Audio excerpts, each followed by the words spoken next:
घर में, परिवार में, आपके रिश्तेदार, नातेदार, आपके सारे दुनिया में जो भी कोई संकट परिस्थिति हो, हनुमान जी महाराज उसी संकट को तुरंत निवारण करने में सर्वसमर्थ है।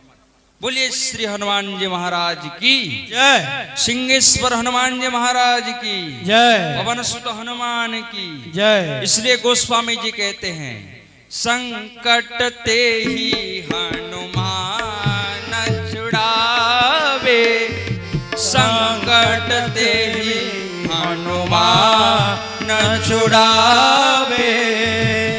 क्या करके?